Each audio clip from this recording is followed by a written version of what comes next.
Irmãos, vamos abrir novamente as nossas Bíblias no Evangelho de João, capítulo 1. Evangelho de João, capítulo 1. Vamos ler o verso 1 e o verso 14.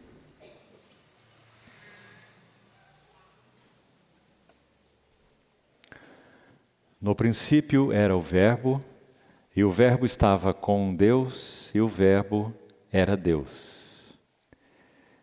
Verso 14. E o Verbo se fez carne, e habitou entre nós, cheio de graça e de verdade.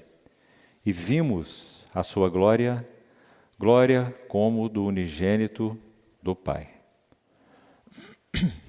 Vamos orar.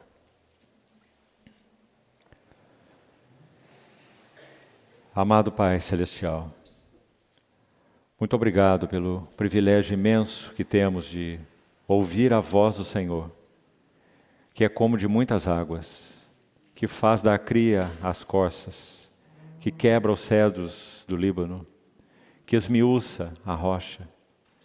Por isso te pedimos, Senhor, que exerças uma vez mais tua bondosa misericórdia sobre nós nessa noite em que abrimos tua palavra para lê-la, meditar nela e estudá-la. Que o Espírito Santo seja o intérprete para todos os nossos corações.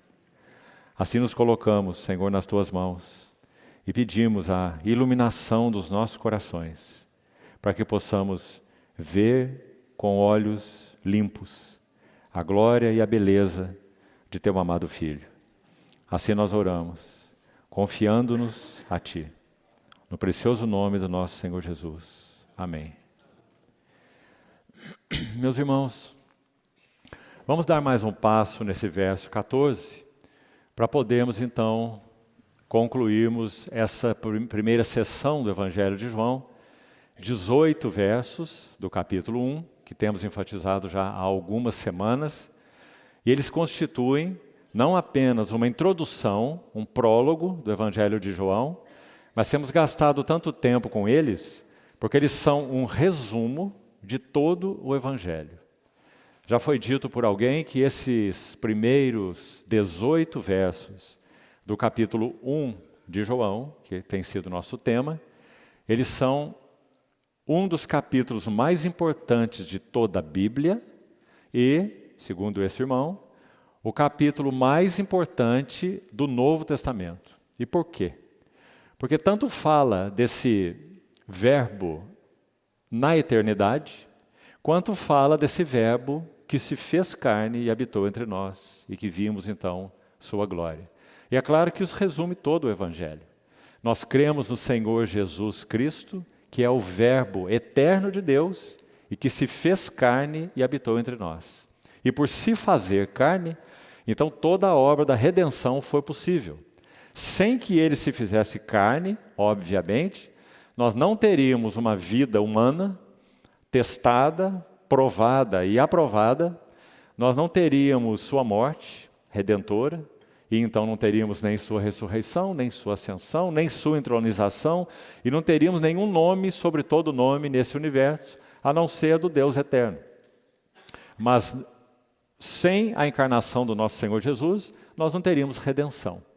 O nome de Deus permaneceria glorioso por toda a eternidade, Ele é quem é, Ele é a glória em si mesmo, mas nós estaríamos completamente alienados, sem comunhão com essa glória, sem visão dessa glória, sem nada que diz respeito a essa glória. Então por isso o verso 14 vai dizer, e o Verbo, esse glorioso, eterno Verbo, Criador, sustentador de todas as coisas, se fez carne e habitou entre nós. Então temos tudo o mais. Quais foram as expressões que nós já destacamos? Precisamos ir então direto a esse verso para podermos examiná-lo todo com a ajuda do Senhor. Nós já examinamos essa expressão, essa letrinha E, no início do verso 14. E o Verbo se fez carne. Muito nítido, porque esse E está aqui. É por causa do versículo 1.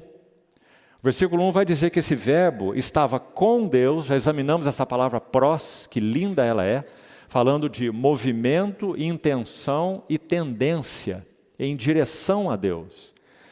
Esse verbo, então, com Deus, esse verbo que era Deus, versículo 1. Agora João acrescenta no verso 14 um e, que quando nós, então, meditamos sobre isso, nós dissemos que a ideia aí é e por fim. E além disso o quê? Além dele ser o verbo eterno, que é Deus, que está com Deus, ele se faz carne. Então, já examinamos essa letrazinha, simples, mas cheia de significado nesse contexto, né? Para que a ênfase fique clara em que esse que se fez carne não é outro, senão aquele do versículo 1. Verbo eterno, com Deus e que é Deus. Então, o verbo, gastamos todo o tempo da reunião da semana passada, particularmente com essa palavra, verbo. E fizemos muitas considerações. E aqui foi que nós encerramos na reunião anterior. Esse se fez carne. É aqui que já vamos, então, retomar para que nós possamos seguir até o final. Meus irmãos, há pelo menos 3 destaques a serem feitos aqui de muita importância e, sem dúvida, de muita beleza. Vamos primeiro analisar essa expressão assim. O que significa esse verbo do capítulo 1, versículo 1, Deus, com Deus, se fazer carne, na linguagem de Filipenses 2. Os irmãos querem abrir enquanto fazemos alguma consideração? Filipenses 2, versos 5 a 11, não vamos estudar esse texto, nós vamos fazer algumas considerações e seguirmos.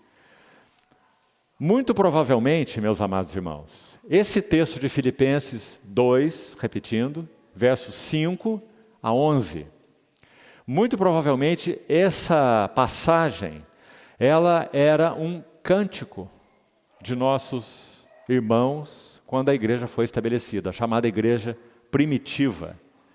E ele é de extrema beleza e de extremo assombro.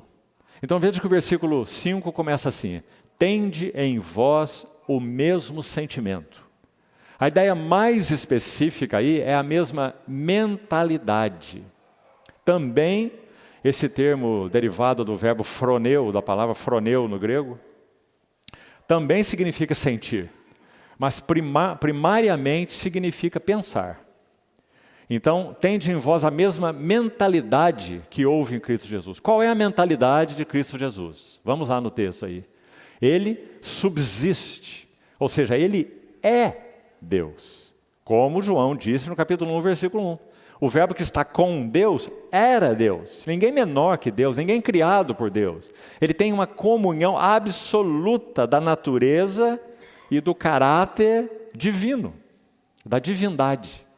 Então, ele subsiste em forma de Deus e ele não julgou isso como sendo uma usurpação. Olha que verso maravilhoso. 2 sentidos aí também. Ele não julga que ser igual a Deus é algo indevido, uma usurpação, certo? O que é usurpar algo? É você tomar posse de algo que não é seu, não é? Então ele não considerou que ser igual a Deus era uma usurpação. Por quê? Porque ele é Deus. Mas também há um outro sentido para essa palavrinha aí no texto original, que é: ele não julgou que ser igual a Deus era algo que ele devia se aferrar, se agarrar a qualquer custo e não abrir mão disso. Se agarrar à glória que ele tinha como sendo Deus que ele é.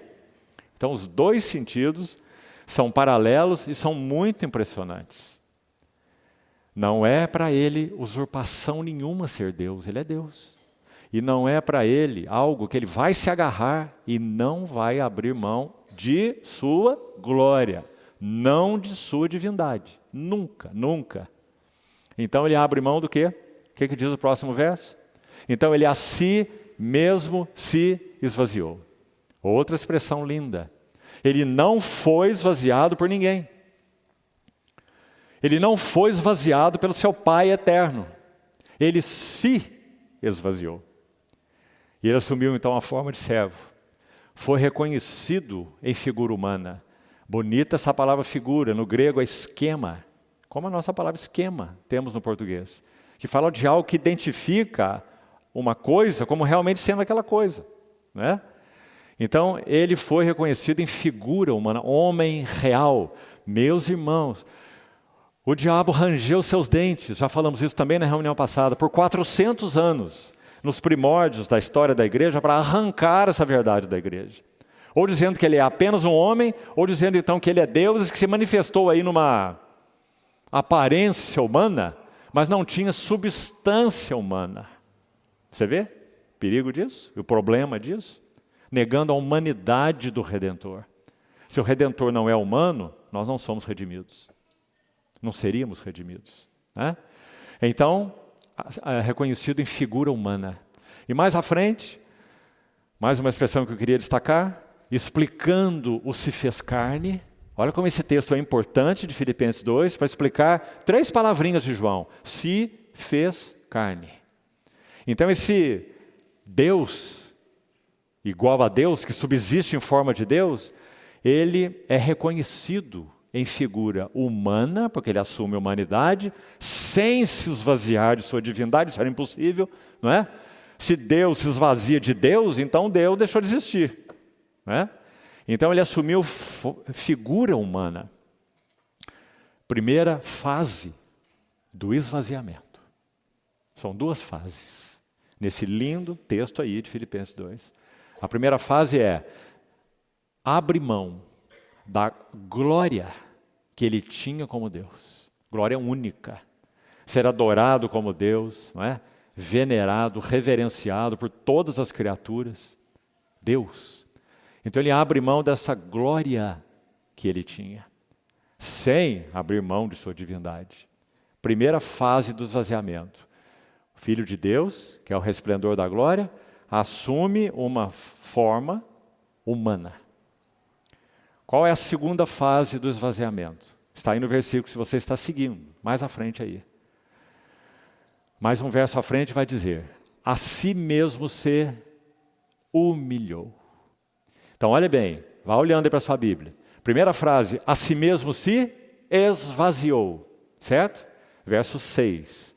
A segunda frase, a si mesmo se humilhou. 2 vezes a si mesmo. A si mesmo se esvaziou, a si mesmo se humilhou. Então a primeira frase diz respeito a esse imenso esvaziamento primordial, deixando a glória de Deus, se esvaziando dessa glória, assumindo então uma posição tão inferior, uma posição de homem, infinitamente mais baixa do que a posição que ele tinha como resplendor da glória, não é?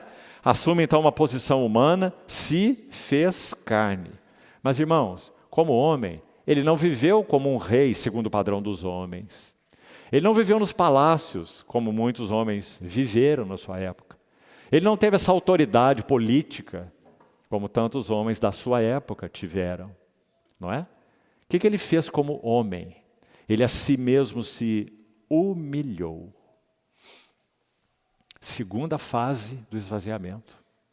Tornando-se obediente até a morte e morte de cruz.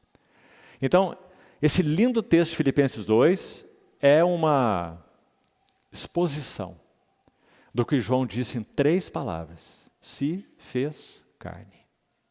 Com 2 esvaziamentos, como nós falamos, não é? Então, a partir do verso 9, você tem o lado oposto, né? Porque ele se esvaziou a si mesmo. Ele se humilhou a si mesmo. O que Deus fez? Deus o exaltou. Porque aquele que se humilha será exaltado. E aquele que se exalta será humilhado. Então Deus o exaltou sobremaneira. É uma outra palavra, ela é bonita na língua original também. Deixa eu explicar para você. Quando em João 12 é dito assim, Jesus disse, quando eu for levantado da terra, a todos eu atrairei a mim mesmo. Lembra-se? Levantado da terra. Essa palavra de João 12, levantado, aí em Filipenses ela é repetida, mas com um prefixo. Se nós fôssemos usar um termo em português para ficar mais claro, seria assim. Em João 12 o Senhor diz, eu vou ser levantado da terra e atrair todos a mim mesmo. Quando ele completa a sua obra obediente até a morte de cruz, agora é o Pai que faz algo com ele. Quando ele foi levantado da terra, ele foi por livre vontade, não é? Ninguém o obrigou, ninguém tira a minha vida, ele disse. Eu voluntariamente a dou. E por isso ele foi levantado da terra. Seu corpo foi ao túmulo, entrou na morte. No terceiro dia, Deus o... Aí você tem a palavra na sua Bíblia, olha. Exaltou. Está vendo essa palavra? No hebraico, no grego, perdão, ela tem um prefixo, e é o prefixo hiper. Então, o que essa palavra aí significa é Deus o hiper levantou. Então, digamos, ele se levantou da terra, ele se entregou para ser levantado da terra, certo? É o que ele disse em João 12, quando eu for levantado. E agora, quando ele completa a sua obra, seu corpo está na tumba, seu espírito está executando uma obra ultratumba, magnífica, né? Vitória sobre a morte, vitória sobre todos os seus inimigos, despojando principados e potestades. E, finalmente, no terceiro dia, no domingo pela manhãzinha, Deus o hiper exaltou, hiper elevou. Por isso que algumas versões em português dizem assim, Deus o exaltou sobremaneira. Por isso essa palavra sobremaneira foi posta aí. Porque não é apenas Deus o exaltou, é Deus o exaltou soberanamente, diz outra versão. Ou o exaltou sobremaneira, hiper exaltou. E lhe deu o nome que está acima de todo nome. Então aí está o primeiro texto importante para nos ajudar a compreender o que João quis dizer com se fez carne. Mais um texto. No próprio Evangelho de João, acompanhe por favor, abra lá novamente no Evangelho de João sua Bíblia, por favor, e veja capítulo 2, verso 23. Vamos ler com atenção esse texto aí. Mais uma nota linda sobre esse se fez carne. Então vamos guardar a primeira que já falamos. Se fez carne significa se esvazia e ainda mais, se esvaziando, se humilha. Não é? O verbo eterno, então, ele se manifesta em uma singela, limitada e mera natureza humana. Filipenses 2. Que maravilha, irmãos. Agora, em João capítulo 2, olhe lá. 2:23. Estando ele, Jesus, em Jerusalém, durante a festa da Páscoa, muitos, vendo os sinais que ele fazia, creram no seu nome. Note agora com atenção. Mas o próprio Jesus não se confiava a eles, porque os conhecia a todos. Especialmente esse verso 25. E não precisava de que alguém lhe desse testemunho a respeito do homem, porque ele mesmo sabia o que era a natureza humana. Que lindo verso também, especialmente esse 25. Você está vendo como ele ilustra, mais uma vez, o capítulo 1, verso 14 desse mesmo evangelho? Se fazer carne significa o quê? Vamos colocar assim. Quando esse verbo divino, maravilhoso, eterno, quando ele assume natureza humana, ele assume uma forma, uma figura humana adaptada a que qualquer homem possa conhecer, claro, baseado na revelação de Deus, é claro, conhecer quem Deus é. Então, digamos, Deus, a divindade adaptada à apreensão do homem. Ele, repetindo, verso 25, não precisava de que lhe desse testemunho a respeito do homem, porque ele mesmo sabia o que era a natureza humana. Como é que ele sabia? Será que Jesus, antes de entrar no ministério dele, gastou tempo estudando a natureza humana? Ele era homem. E o que a Bíblia diz sobre ele? Tentado em todas as coisas, a nossa semelhança, mas sem pecado. Não é? Então ele sabia o que era a natureza humana. Importante frase. Esse homem, Jesus de Nazaré, o verbo que se fez carne, ele é a perfeita expressão de Deus adaptada para a apreensão humana. Muito, muito precioso. Mais um texto para ilustrar essa expressão e irmos para a próxima. 2 Coríntios 4, um texto bem citado por nós, mas eu gostaria que, nessa oportunidade, você abrisse, por favor, sua Bíblia aí. 2 Coríntios, capítulo 4. Um último texto para nos ajudar nessa expressão, se fez carne. 2 Coríntios, capítulo 4, vamos ler desde o verso 3.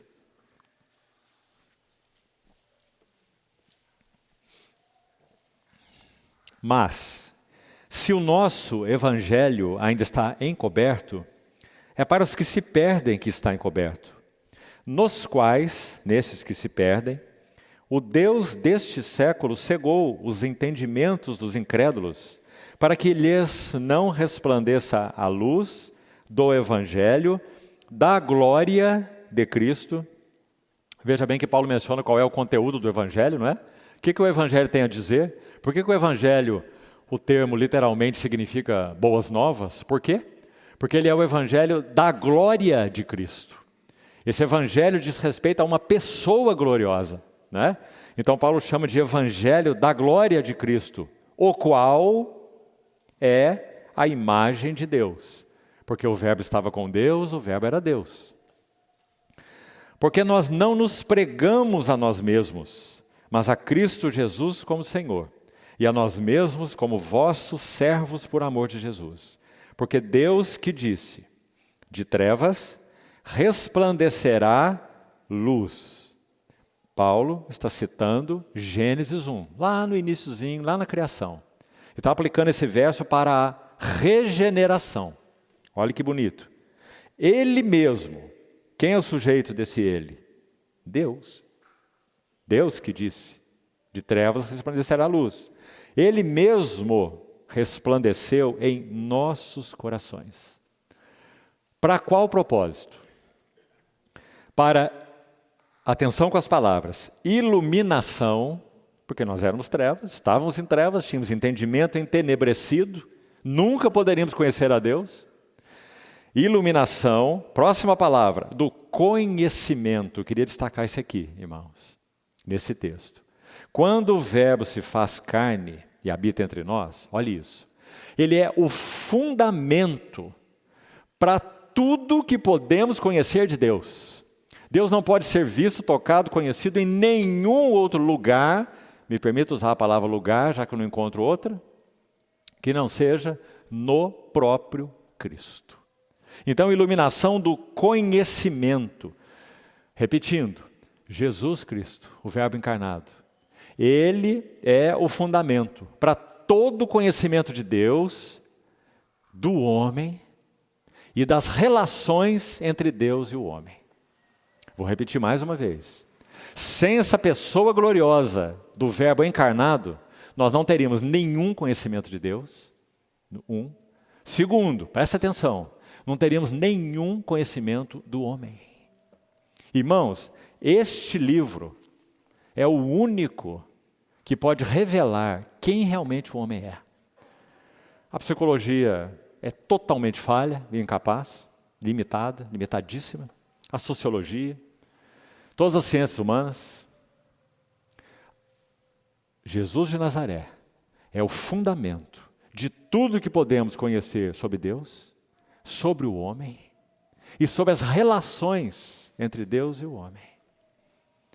Então, mais um texto maravilhoso, já vamos ler o restinho aí desse versículo 6, que vão nos mostrar, ilustrar o que João quis dizer em 3 palavrinhas. Se fez carne. Continuando então e terminando o versículo. 2 Coríntios 4, 6. Iluminação do conhecimento, já falamos, né? Conhecimento do quê? Da glória. De quem? De Deus, da divindade. Mas onde? Na face de Cristo. Face de Cristo. Por quê? Porque o Verbo se fez carne e habitou entre nós. Meus irmãos, em outras ocasiões nós já gastamos mais tempo com isso. coisa que não vamos fazer hoje. Já fizemos com vários detalhes. Essa face gloriosa, antes da encarnação, Ele é o resplendor da glória, Ele é o Logos, palavra, discurso, tratado de Deus. O único ponto onde os anjos criados, estamos pensando em antes da queda, antes do homem ser criado, o único ponto onde Deus poderia ser contemplado é aí, no Logos, no Verbo. Não há outro lugar, só o Logos. Por isso, a designação dada a Ele, Logos, expressão, palavra, revelação, falar, tratado. Quando Lucas começa o seu livro, Atos, ele escreve assim, ele diz assim: escrevi o primeiro livro, ó Teófilo. Você se lembra como o livro de Atos começa? Lucas está se referindo ao evangelho dele, né? Escrevi o primeiro livro, ó Teófilo. A palavra para livro lá, qual é? Logos. Porque um dos sentidos dessa palavra logos é um tratado, um livro, uma exposição. O livro de Deus é o nosso Senhor Jesus. Por isso, meus irmãos, que é uma falácia tão grande, nós abrimos essa palavra e vemos tanta coisa e não vemos Cristo. Se não vemos Cristo na palavra de Cristo, ou na palavra de Deus, nós não vimos nada. Todo o conhecimento de Deus só é possível em Cristo. E essa palavra escrita, de 66 livros que temos na mão, só tem uma finalidade. É essa que está escrita aqui no verso 6.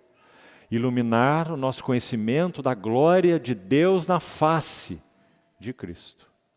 Então, último texto, já citamos 3 então, para nos ajudar com essa expressãozinha linda, se fez carne. Sabe, meus irmãos, sem dúvida, nós teremos toda uma eternidade, sem fim, obviamente, para nós estarmos descobrindo mais das glórias na face desse Cristo. Apocalipse 22. Os seus servos o servirão e contemplarão a sua face. E nas suas frontes estará escrito o nome dele. Muito interessante essa expressão, nome dele escrito nas frontes, vir depois exatamente do contemplarão sua face. Sabe por quê? Nome escrito na fronte fala de identificação. Não é? Se você tivesse seu nome escrito na sua fronte, você estaria identificado dessa maneira. Não é? Então, seus servos o servirão, olha a ordem, contemplarão sua face e nas suas frontes estará escrito o nome dele, desse que contemplamos. Por quê? Porque contemplando a glória do Senhor, nós somos transformados de glória em glória na sua própria imagem. Por isso o seu nome nas nossas frontes. Será que há um privilégio maior? Olha isso. Quando o sumo sacerdote entrava no Santo dos Santos, ele tinha toda uma paramenta para entrar lá, não é? Uma vez por ano. Você se lembra de uma delas, a que ele tinha na cabeça? A mitra. Lembra? Você se lembra o que estava escrito na mitra? Santidade ao Senhor. Porque o foco da revelação de Deus no Velho Testamento está resumido nessa palavra. Mais do que qualquer outra. Não é o poder de Deus, não é a justiça de Deus, não é a misericórdia. Tudo está lá também. A misericórdia de Deus, até a graça de Deus, e muito. Está lá também no Velho Testamento. Mas é essa expressão aí, ó. Santidade ao Senhor. É a que domina os 39 livros do Velho Testamento. Por isso o sumo sacerdote tinha lá naquele chapéu que ele usava, né, sua mitra, uma lâmina de ouro, e estava gravado, santidade ao Senhor. Agora, irmãos, se Deus é santo, aqueles que ficavam lá do lado de fora, e mesmo o sumo sacerdote que entrava lá, não era nada mais do que um pecador, que poderia ser exterminado pela santidade do Senhor. Por que ele não era exterminado? Porque ele entrava lá não sem sangue. Não sem sangue. Senão ele morreria. Ele entrava lá com sangue, mas não era o dele, claro. Não é? Era o do substituto, que tipificava o verdadeiro Cordeiro de Deus. Então, ênfase, santidade ao Senhor. Quando nós estivermos diante desse verdadeiro sumo sacerdote, contemplando a sua face, nós não teremos uma inscrição aqui, santidade ao Senhor. Não é? É claro que essa expressão também é uma metáfora, né? Claro. Mas o que nós teremos então, usando essa metáfora, escrito na nossa fronte? O nome dele. E o nome dele não é apenas santo. O nome dele é o nome de alguém que é cheio de graça e de verdade. Porque se o nome dele fosse apenas santo, nós nunca poderíamos vê-lo. Nem agora e nem por toda a eternidade. Mas o Verbo se fez carne e habitou entre nós, cheio de graça e de verdade. Então, aí está. Vamos para a próxima expressão, voltando ao capítulo 1 de João, mais uma vez, verso 14. Habitou entre nós. Habitou. Essa palavra, como ela está aí, conjugada, ela é única nos escritos de João. Nenhum outro autor da Bíblia usa essa palavra, somente João. Agora, vamos ter que falar um pouco sobre ela. Ele usa uma vez única nesse seu evangelho, ela está aí, você está vendo ela aí, e o Verbo se fez carne e habitou. Destaque agora essa palavra. E ele usa 4 vezes no Apocalipse. Há uma outra palavra, escute com atenção, nos interessa muito para a nossa meditação. Há uma outra palavra muito parecida com essa, mas ela se refere a uma tenda específica, uma barraca, uma tenda. Essa é usada muitas vezes na Bíblia. E há uma semelhante a ela, ou uma paralela a ela na linguagem hebraica também no Velho Testamento. Simplesmente uma tenda. Quando diz, por exemplo, que Abraão peregrinou em tendas, Hebreus capítulo 1, é usada a palavra para tenda, certo? Agora, esse termo aqui é um verbo, você está vendo? Tenda é um substantivo, certo? Mas a palavra usada aqui não é um substantivo, é um verbo, habitou.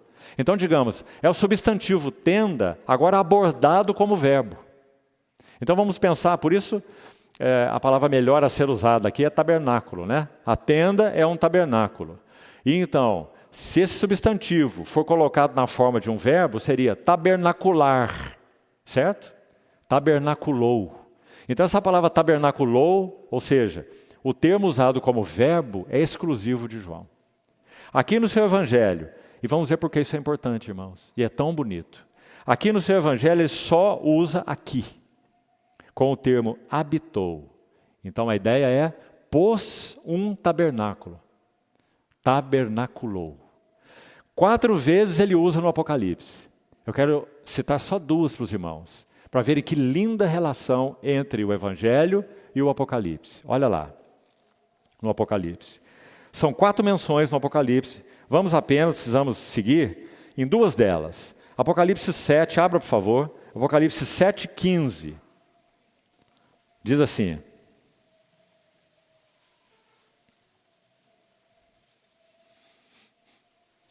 Desde o verso 9, para você ter um pouquinho do que está acontecendo aí, contexto. Apocalipse 7, 9, João tem visão dos glorificados. E aquele cântico ao Cordeiro de Deus, ao nosso Deus que se assenta no trono e ao Cordeiro pertence a salvação. Olha lá o verso 10. O verso 12 vai dizer: prostraram seus rostos, adoraram a Deus, dizendo: Amém. O louvor, a glória, a sabedoria, ações de graça, honra, poder, força, sejam ao nosso Deus pelos séculos dos séculos. Amém. Então essa é a cena, a visão dos glorificados. Agora, vamos ao verso 15, onde aparece essa palavra de uso exclusivo de João, como já falamos. Verso 15 diz assim: razão por que esses glorificados aí, João pergunta quem são esses, um dos anciãos, né? Toma a palavra e responde a essa pergunta de João, quem são eles? Então diz assim: razão porque se acham diante do trono de Deus e o servem, capítulo 7, verso 15, de dia e de noite no seu santuário, e aquele que se assenta no trono estenderá sobre eles o seu tabernáculo. Então aqui você vai ter a mesma palavra, esse estender o tabernáculo, a mesma ideia, tabernacular. como João usou no capítulo 1 do seu Evangelho 1,14. Agora, faça a relação. O que está acontecendo em João 1,14? O Verbo está colocando sua tenda, sua habitação, tabernaculando entre nós. E só Ele agora vamos usar o substantivo, só Ele é o tabernáculo de Deus. Ninguém mais e nada mais. Ele é tabernáculo único. Por isso que João vai dizer, vimos a sua glória como única, do unigênito do Pai. Não é assim? Mas graças a Deus, irmãos, por causa da encarnação, por causa da obra do Senhor, ressurreição do Senhor, ascensão do Senhor, entronização do Senhor, derramamento do Espírito Santo, habitação do glorioso Espírito de Cristo na igreja, qual será a consumação final? Está aí, olha, a visão dos glorificados.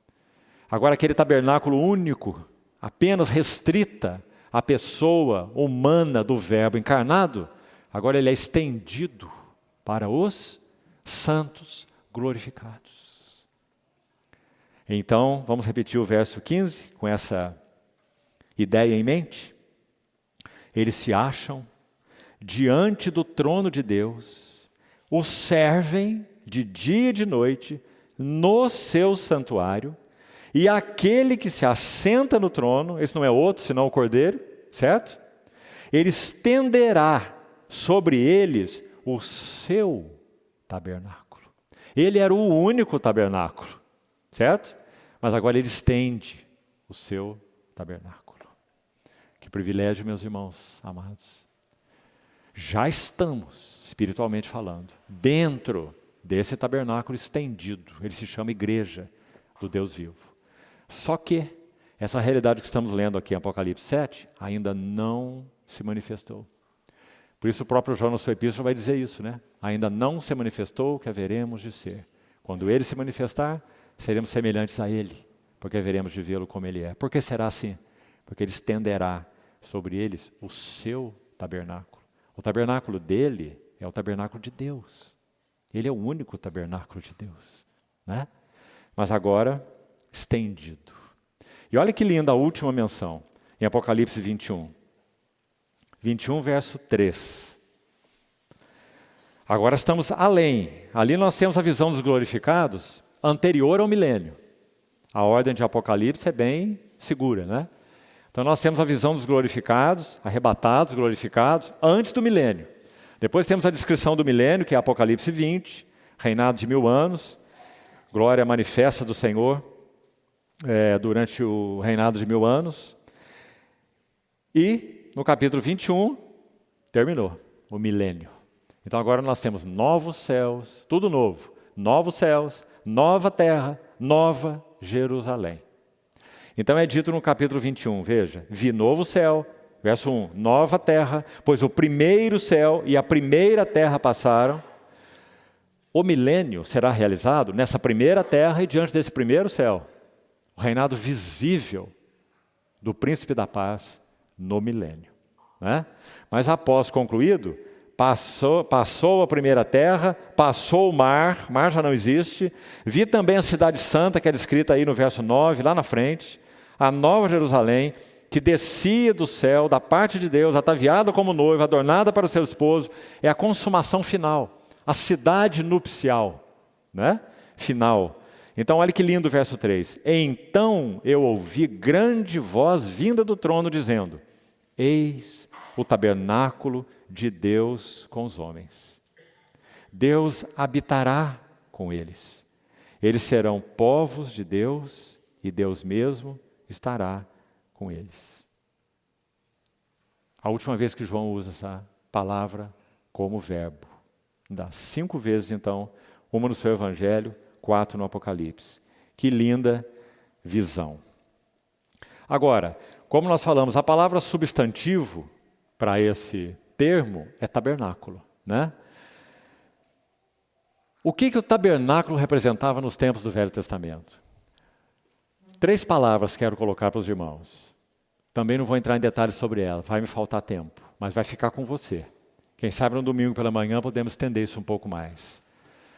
Se o Senhor Jesus, Ele é a única tenda de Deus entre os homens, inicialmente era, não é?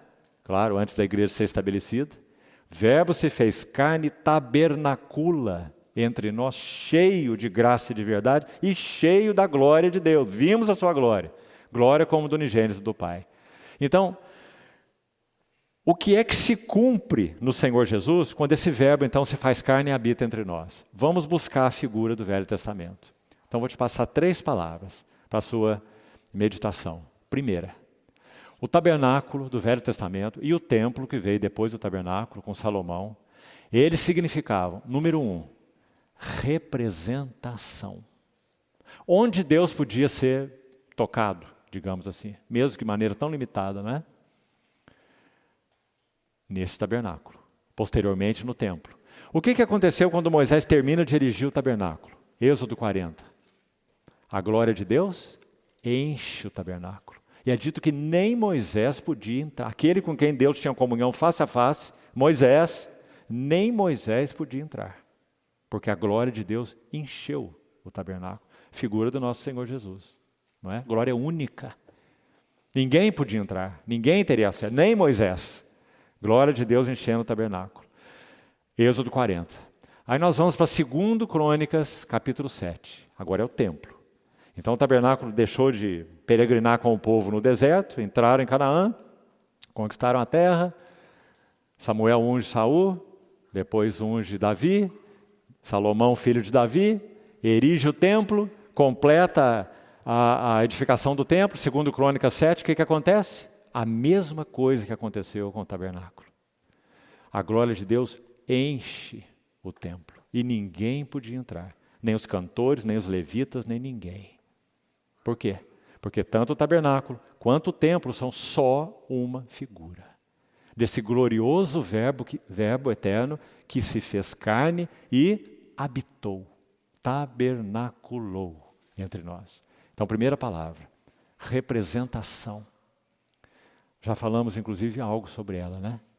Ele é o único ponto em que o homem pode ter conhecimento de Deus. 2 Coríntios 4, que já lemos. Representação. Outra palavra importante. Também estamos trazendo a figura do tabernáculo para a realidade do Senhor Jesus encarnado. Segunda palavra. Revelação. Não poderia haver revelação de Deus, não haveria, não havia, em nenhum outro lugar que não fosse no tabernáculo, a Shekinah de Deus, só se manifestava ali, e no templo posteriormente, depois que ele foi erguido com Salomão. Nenhum outro lugar.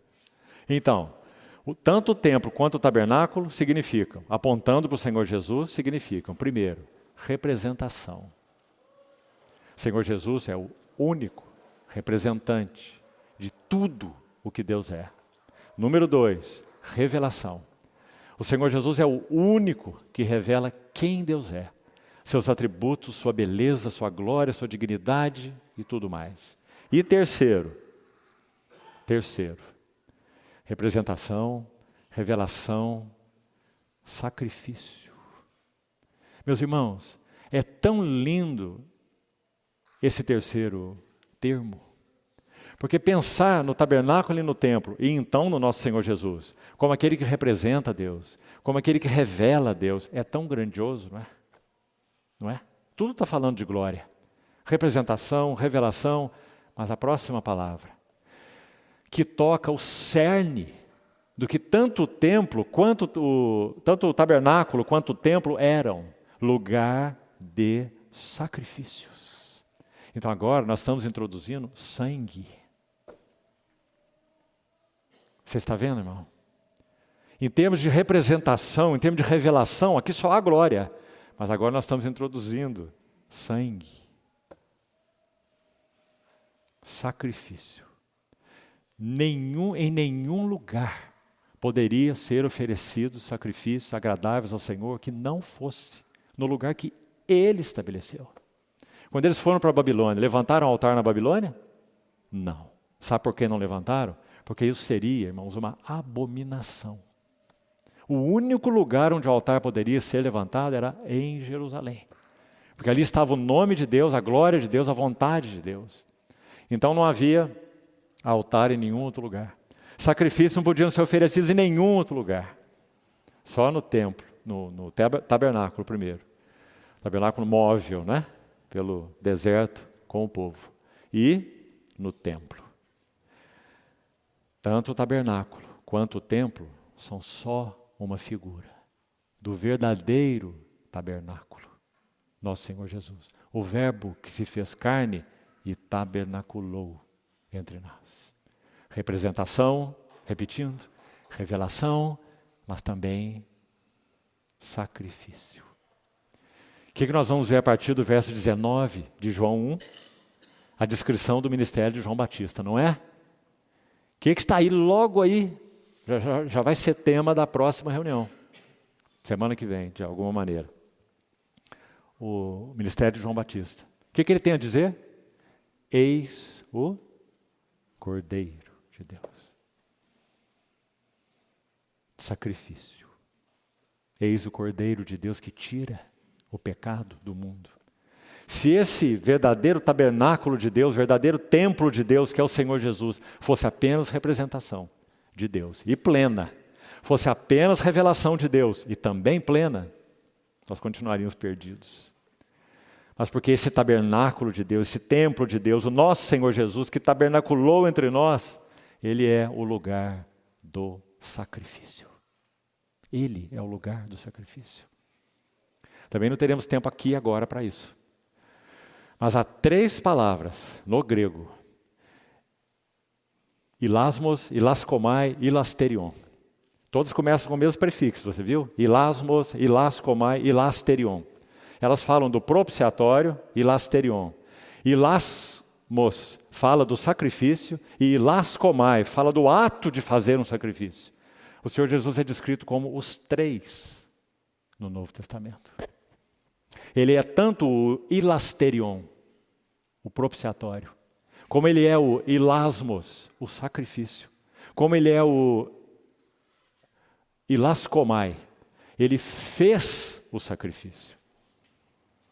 Então ele é o ofertante, o Senhor Jesus é o ofertante, o Senhor Jesus é a oferta, e o Senhor Jesus é o lugar de propiciação. O que você acha, irmão? Será que essa propiciação foi bem realizada?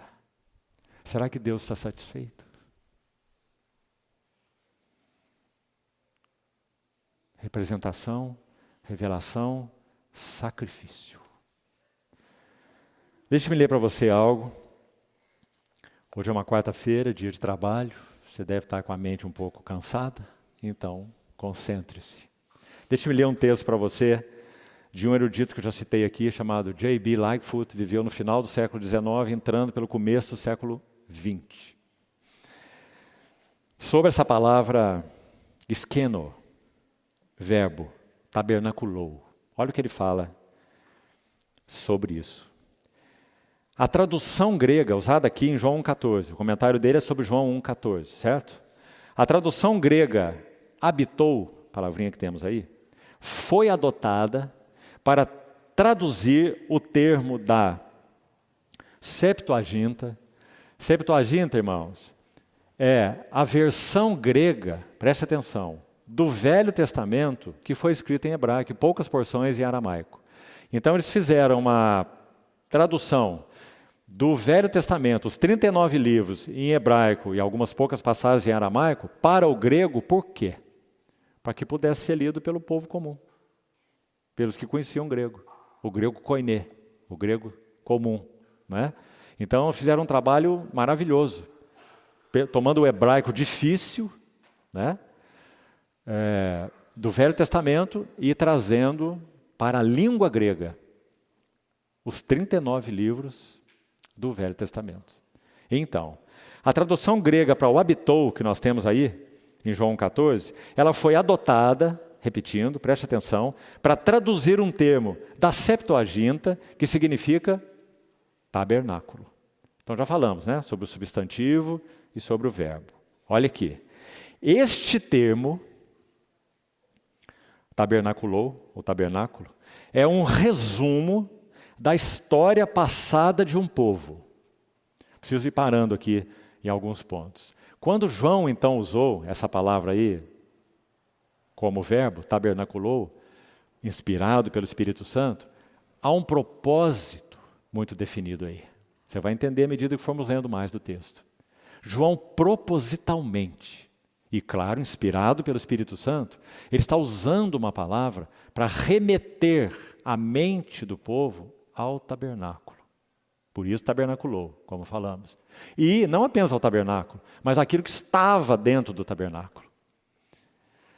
Fazendo um resumo para você, para quando ler ficar mais claro. E o que estava dentro do tabernáculo é a Shekinah, é a glória de Deus. Então, vou ler agora mais extenso, para você ir acompanhando. A tradução grega habitou foi adotada para traduzir o termo da Septuaginta que significa tabernáculo, no verbo tabernaculou.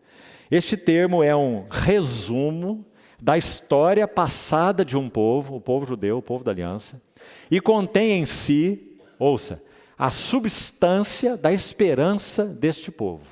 Você já vai entender. Tabernáculo é uma palavra derivada do verbo estabelecer-se, residir ou habitar. E esse verbo que nós temos aí, habitou, em João 14. É a morada, o símbolo visível do Deus Todo-Poderoso. Você acha que o tabernáculo, então, para esse povo da velha aliança era algo importante? O símbolo visível do Deus invisível, o Deus Todo-Poderoso. O coração do culto religioso dos judeus. Estamos falando do tabernáculo, né? O centro, vá ouvindo isso, e o foco da nação. Toda a nação girava em torno do tabernáculo, isso no deserto, e toda a nação girava em torno do templo, depois que Salomão o erigiu. Habitou, então, a palavra habitou, então, é usado particularmente para indicar a majestade divina. Você está entendendo? Então a palavrinha aí, habitou, ela é a palavra grega para o termo hebraico para tabernáculo. Por isso que a Septuaginta, como falamos, a versão grega do texto hebraico, usou o termo tabernaculou. Então remetendo a mente deles para o tabernáculo, e o que ele significava, e o que havia lá. Símbolo visível do Deus Todo-Poderoso, coração do culto religioso dos judeus, centro e foco da nação. Habitou, então, é usado particularmente para indicar, estou repetindo ainda aqui, né? A majestade divina habitando em meio da raça escolhida, como um auxílio, mais uma coisa importante, um auxílio presente para o seu povo, Deus com eles, né? Como se fosse manifestada essa presença, especialmente a eles. E na verdade era. Para qual outra nação Deus se manifestou no Velho Testamento? Para nenhuma. Quando se manifestou ali, esporadicamente, de uma maneira ou de outra, era para juízo delas. Não é? Centro do culto, da manifestação de Deus no Velho Testamento era para a sua nação. Onde? No tabernáculo e no templo. Agora, olha a conclusão, então. Daí surge a palavra Shekinah, que não tem na Bíblia, certo?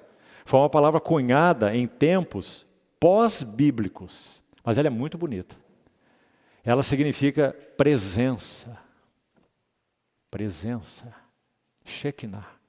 Um tabernáculo vazio, o que significava? Um templo vazio, o que significa? Uma casa vazia, o que significa? Então o que habitava no tabernáculo e no templo era a glória de Deus. Shekinah. Bom. Essa palavra Shekinah denota a representação visível da divindade. Grife isso, irmão. A Shekinah denota manifestação, representação visível da divindade. Bem, é a manifestação de Javé, o Deus eterno, ao seu povo. Mas a Shekinah do Senhor, olha isso, se tornou sinônimo da palavra do Senhor. Muito interessante, irmãos, a erudição desse homem, Lightfoot. Olha onde ele foi buscar. Ele, não tenho nada contra o casamento, tenho tudo a favor. Mas preciso dizer que esse Lightfoot era solteiro. Quer dizer, então não tinha esposa, não tinha filho, não tinha nada. Então ele dedicou toda a sua vida às Escrituras. E partiu para o Senhor com uma boa idade. e foi um erudito e um homem de muita clareza nas Escrituras. Então, ele nos seus estudos, ele vai dizer que essa Shekinah, ela se torna sinônimo da palavra do Senhor. Então, Shekinah e palavra do Senhor era a mesma coisa. Olha o livro dos profetas como começa. Você vai ver assim, visão de Isaías sobre, visão de Jeremias sobre, já viu esse termo visão lá? Visão de Amós sobre, não é? Os profetas começam assim. A palavra para visão lá é carga, encargo, ou palavra do Senhor. Então essa Shekinah, essa glória do Senhor se tornou sinônimo da palavra do Senhor. Claro.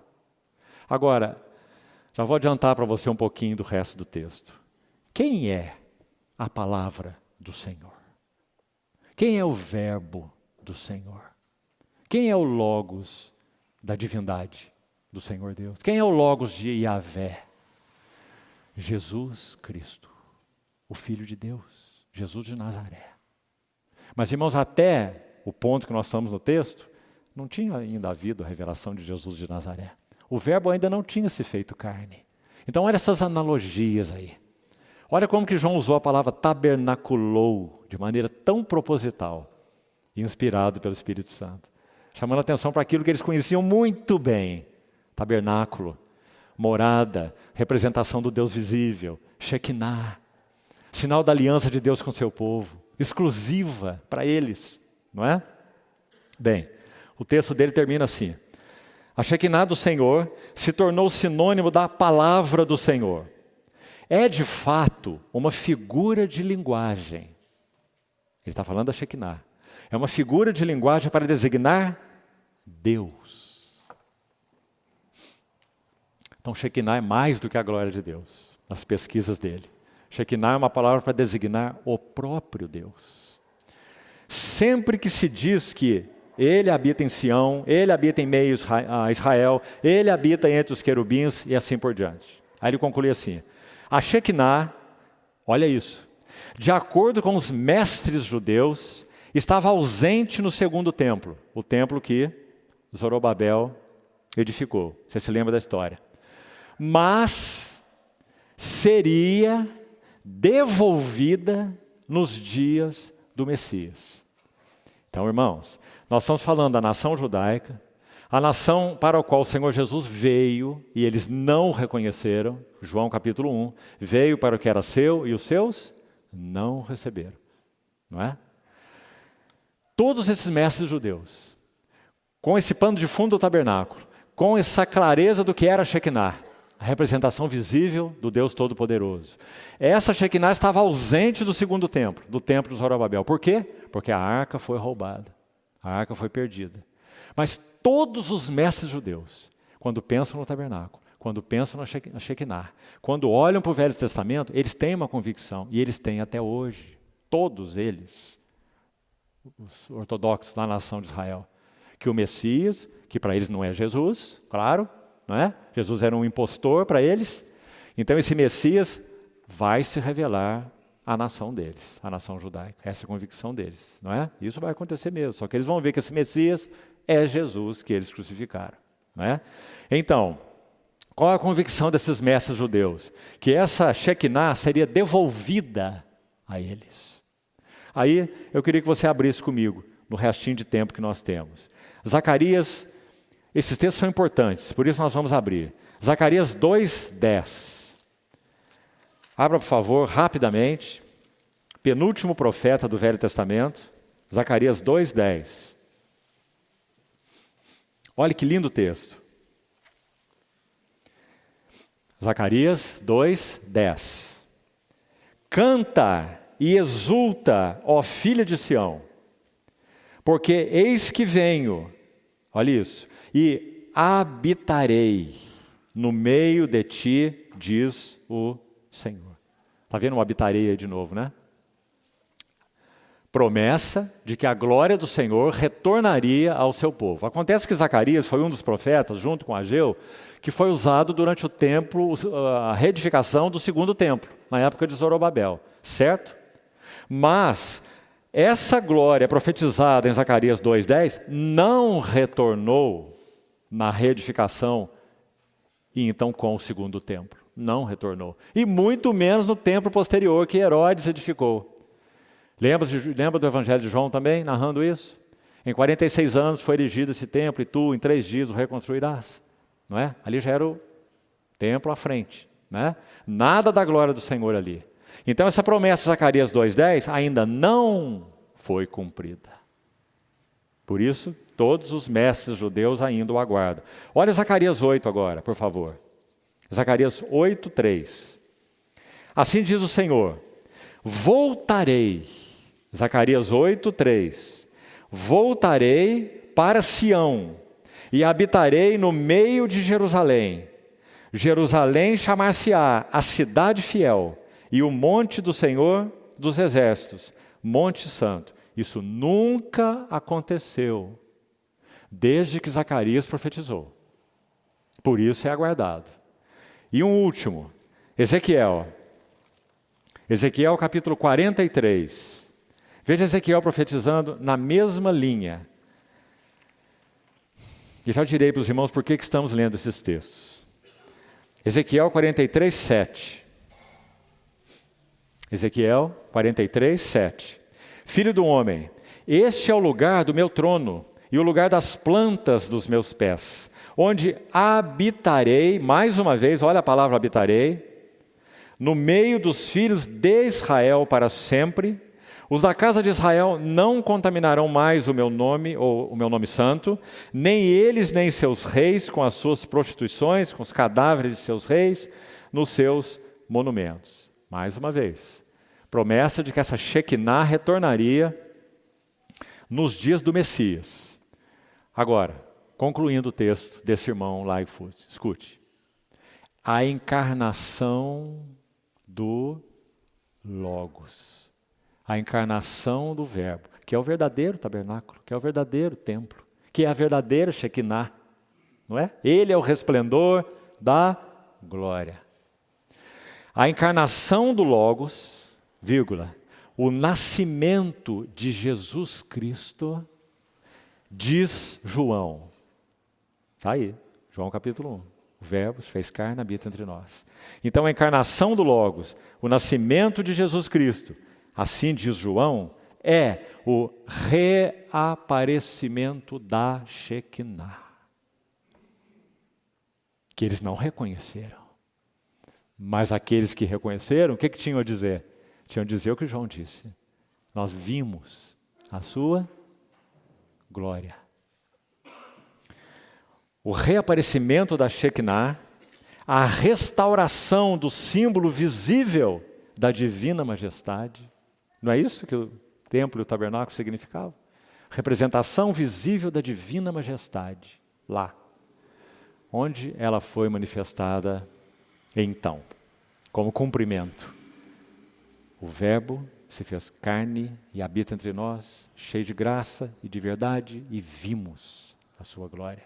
Representação visível da divina majestade, pela qual, terminando, os mestres judeus de todas as gerações tinham ansiado. E quando ela se manifestou, a Shekinah em carne, eles não o compreenderam. Eles não o receberam. Mas a todos quantos o receberam, deu-lhes o poder de serem feitos filhos de Deus. A saber, os que creem no seu nome. O que ele fez sobre eles? Estendeu sobre eles o seu tabernáculo. Eis o tabernáculo de Deus com os homens. Assim a história vai terminar, não é? Meus amados irmãos, tudo isso nessa palavrinha, tabernaculou entre nós. O próximo termo nós já comentamos, cheio de graça e de verdade. Graça, porque Deus é amor. Então, o Filho de Deus é cheio de graça. Verdade, porque o Deus eterno é luz, na qual não há treva nenhuma. Então, verdade é a encarnação da luz, assim como graça é a encarnação do amor de Deus. Já falamos sobre isso. E aí vou terminar, a última expressão, as duas últimas. Resumidamente, a próxima aí em João 14 é: vimos a sua glória. Deixa eu te falar sobre essa palavra vimos. Na língua original significa não apenas um vimos ocasional, como vemos aí tanta coisa, rapidamente. Vimos é um ver atento, é um contemplar. Essa palavra usada aí para ver, olha que interessante. Ela era usada particularmente para aquele impacto que uma pessoa tinha quando olhava pessoas admiráveis ou pessoas importantes. Porque é mais que ver, é se deter em observar. Uma observação detida, detalhada, uma contemplação. É essa palavra que João escolheu aí pelo Espírito Santo para usar. Não é um ver ocasional. Então, quando ele diz vimos sua glória, ele vai dizer observamos minuciosamente. E é isso que temos buscado fazer aqui, meus irmãos, todas as quartas-feiras. Há tantos anos já. Porque é essa visão que é a visão transformadora, como temos dito. Então aí está essa palavra vimos, importante. Vimos o quê? Sua glória. Outra palavra muito significativa. Doxa, doxologia, temos esse termo também em português. Esse termo fala de um esplendor visível, uma refulgência. Não foi pouca coisa que João viu, não é? Pelo Espírito Santo. Vimos sua glória. E finalmente, o último termo, terminamos o versículo. Glória como do unigênito do Pai. Já falamos um pouquinho dessa expressão, monogenás, unigênito, como é usada aí. Nós vamos ler alguns textos, não vou comentar porque não vamos ter tempo, mas queria que você ficasse com eles e vamos encerrar com eles. Então, por favor, pegue sua Bíblia aí de novo. João capítulo 3, verso 31. Vamos ilustrar com o próprio Evangelho de João o que significa esse unigênito. Unigênito, único representante e também único herdeiro é a ideia envolvida. João 3,31 diz assim: quem vem das alturas, olha ele aí, o verbo eterno, o verbo que se fez carne. Quem vem das alturas certamente está acima de todos. Quem vem da terra é terreno e fala da terra. Esse verbo que se fez carne fala do céu, porque é de onde ele veio. O verbo que estava com Deus e que era Deus. Quem veio do céu está acima de todos e testifica, olha isso, o verbo testemunha, o que tem visto e ouvido, contudo ninguém aceita o seu testemunho. Esses dois versos são uma ilustração do que significa unigênito, o único que vê, então é o único que fala adequadamente sobre aquilo que vê. Por quê? Porque ele não veio da terra, porque ele veio do céu. Unigênito. Olha o próximo, João 6. João 6, 45. João 6, 45. Está escrito nos profetas: e serão todos ensinados por Deus. Portanto, todo aquele que da parte do Pai tem ouvido e aprendido, esse vem a mim. Não que alguém tenha visto ao Pai, salvo aquele que vem de Deus, que é Ele, está se referindo a Ele, unicamente, unigênito. Salvo aquele que vem de Deus, este o tem visto. Então eu queria que os irmãos grifassem isso aí. Isso aqui é uma ilustração do que significa unigênito. É aquele que vê o Pai. Por isso ele fala da parte do Pai. Mais um texto, estamos terminando. Capítulo 7, verso 29. De João mesmo.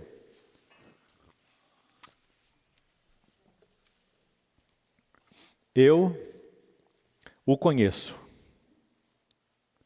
Jesus falando de Deus, seu Pai. Porque venho da parte dele e fui por ele enviado. Unigênito. Todos esses versos que estamos lendo são uma exposição do que significa unigênito. Mais um. João 14, 9. João 14, 9. Disse-lhe Jesus: Filipe, há tanto tempo estou convosco que não me tendes conhecido? Quem me vê, a mim vê o Pai. Por isso dizes, e como dizes tu, mostra-nos o Pai? Não crês que eu estou? O Senhor Jesus não disse estive. O Senhor Jesus não disse assim, antes de eu me fazer carne, eu estava com meu Pai. Não, ele está colocando o verbo no presente. Não crês que eu estou no Pai? Ele não deixou o Pai quando ele se fez carne. Ele continua sendo quem é. E o Pai está em mim.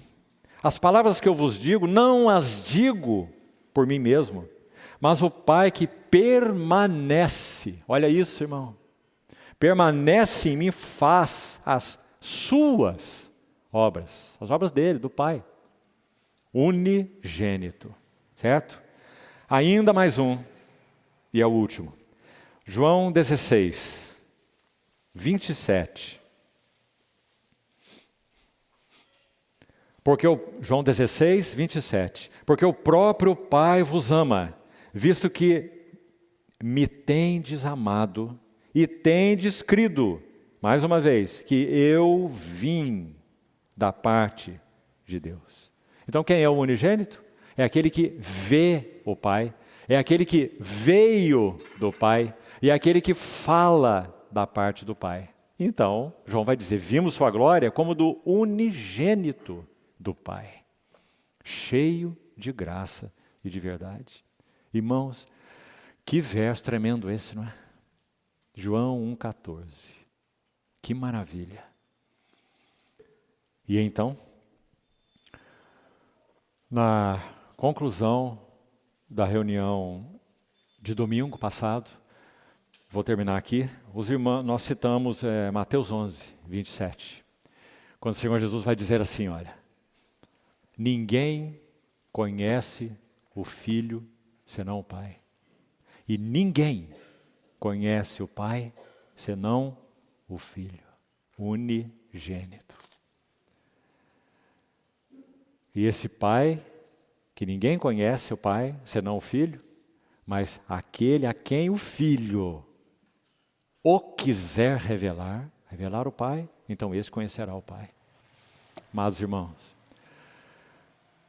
não há como medir o privilégio que nós temos de estarmos dentre aqueles que realmente conhecem, que realmente têm aquele clamor interior em direção a esse Deus e Pai do Senhor Jesus Cristo, e isso que Ele era exclusivamente, mas que agora tem aquele gemido, aquele clamor no seu interior, que olha para esse mesmo Deus, como nosso Senhor Jesus olhava, Ele, o Senhor, eu o tenho, Salmo 16, eu o tenho sempre à minha presença. Salmo messiânico, falando do nosso Senhor Jesus. Agora, nós, porque o Espírito dele veio morar em nós, nós olhamos para essa mesma face e nós clamamos, Abba, Pai, meu Pai. Meus irmãos, que verdade maravilhosa é essa da paternidade de Deus recuperada pelo Verbo encarnado, nosso Senhor Jesus. Como nós precisamos que essas coisas sejam aí, escritas lá no nosso mais íntimo. O Verbo e o Verbo e o Verbo se fez carne, tabernaculou entre nós cheio de graça e verdade. E vimos sua glória. Glória como do unigênito do Pai. O que vê o Pai, o que fala do Pai. O que foi enviado do Pai. Bendito seja o nome do nosso Senhor Jesus. E graças a Deus, porque nós somos dele. E tudo que nós aguardamos é o quê? É vê-lo mais claramente. E tudo que nós teremos na eternidade é visão mais clara dele. E progressiva. Nunca vamos nos cansar dessa face bendita. Porque essa glória é inefável, imensurável. Estaremos vendo e vendo por toda a eternidade. E nos regozijando. E tendo esse nome cada vez mais fixo, claro, firme em nossas frontes. Leve-os com você, irmão. O que estamos vendo agora é o que nós veremos por toda a eternidade. Iluminação do conhecimento da glória de Deus na face de Cristo. Bendito seja o Senhor. Vamos orar. Obrigado, querido Pai Celestial, porque através de semear o Teu unigênito, Tu obtiveste uma família para o primogênito. Muito obrigado, porque somos Teus de tal modo que nada e ninguém nos arrebatará das Tuas santas mãos. Obrigado porque um dia nossos olhos trevosos foram abertos e nós vimos o Rei. E obrigado porque dia a dia o Espírito Santo tem se aprazido em revelar a mesma face gloriosa a nós. E obrigado porque passo a passo temos visto algo mais da beleza infinita do Senhor, o Teu Filho. E obrigado porque é nessa imagem que nós temos sido de glória em glória transformados. Senhor, toma-nos pela mão, te pedimos, e nos conduz firmemente nessa contemplação. Ajuda-nos, Senhor, a por nada e ninguém nos distrairmos da beleza do Teu rosto. Queremos, Senhor, ser realmente mudados de vasilha em vasilha e termos a Tua imagem única, expressa em nossa face. Assim oramos, Senhor, agradecidos por tão grande amor. Verbo encarnado, cheio de graça, de verdade. Bendito seja o Teu nome. Amém.